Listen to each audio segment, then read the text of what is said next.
اس دنیا سے فوت ہو جائے۔ بتاؤ کوئی مائے کا لال ہے جو کہے کہ میں ہمیشہ اس دنیا میں رہوں گا؟ اگر ہم نے حرام کا راستہ اپنایا، حرام مال کو اپنایا، مجھے یہ بات آج مسئلہ بیان کرنے دو۔ آج کل ہمارے ہاپوڑ کے اندر بھی اور دیگر جگہ سے بھی برابر میرے پاس فون آ رہے ہیں، لوگ مسئلہ پوچھ رہے ہیں۔ ایک کمپنی آئی ہے TLC کے نام سے، اور وہ کمپنی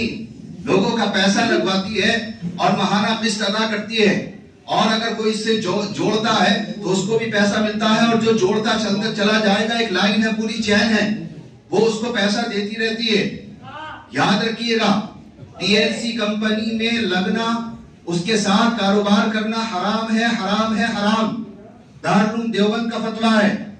میں کوئی بات بغیر تحقیق کے نہیں کہہ رہا ہوں، دارالعلوم دیوبند کا فتویٰ ہے، اکابر علماء کا فتویٰ ہے کہ ایسی کمپنی میں لگنا۔ آج کل کیا ہو رہا ہے، لوگ دھوکہ دیتے ہیں۔ اس طرح پہلی بھی کمپنی آئی کہ لوگوں کو بیوقوف بنا کر کہتے ہیں کہ بھائی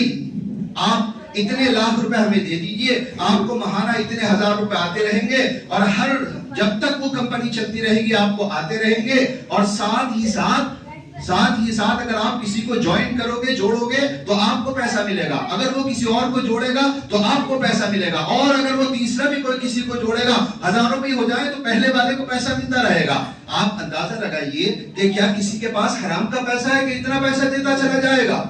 لوگ فرار بیٹھے ہوئے ہیں، دھوکہ دے رہے ہیں، اور لوگ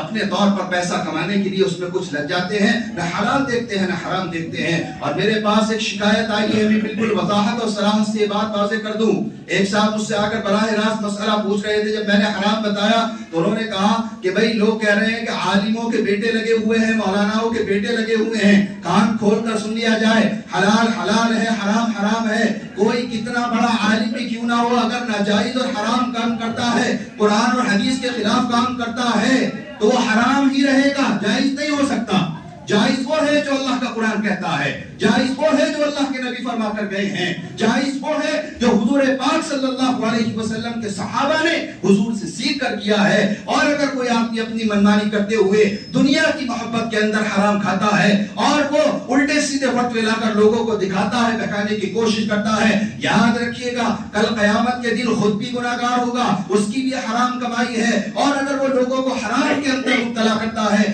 جتنے لوگوں کو حرام کام کے اندر مبتلا کرے گا، ان سب کی کمائی جو حرام ہوگی، اس جوڑنے والے شخص پر گناہ آتا رہے گا اور اس کو گناہ ملتا رہے گا۔ بچنے کی ضرورت ہے۔ مسئلے لوگ پوچھتے ہیں،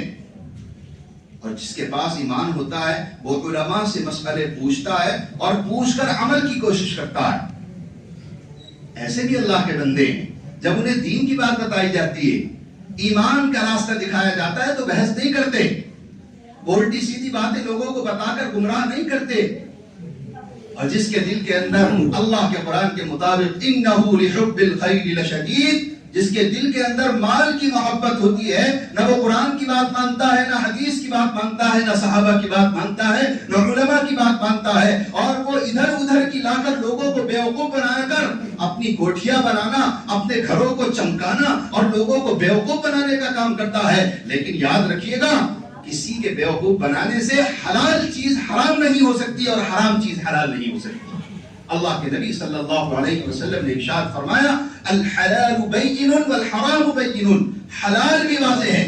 بالکل کھلی چیز ہے کیا حلال ہے، والحرام بین، اور حرام بھی واضح ہے، بالکل ہر آدمی جانتا ہے کیا چیز حلال ہے کیا حرام ہے۔ اور اگر معلوم نہیں ہے کوئی چیز مشتبہ ہے، دونوں کے درمیان ہے، تو علماء سے پوچھ لینا چاہیے کہ کیا چیز مشتبہ ہے، ہمیں بچنا چاہیے کس چیز سے، ہمیں شک ہے تو ہم اس سے پوچھ کر علماء سے اس پر عمل کریں۔ آج کل بہت سی کمپنیاں اور بہت سی ایسی شیئرز مارکیٹ کے اندر لوگ حرام کے اندر مبتلا ہو رہے ہیں کہ لوگ پیسے کی محبت میں، لالچ میں، دنیا کے اندر انسان کے دل کے اندر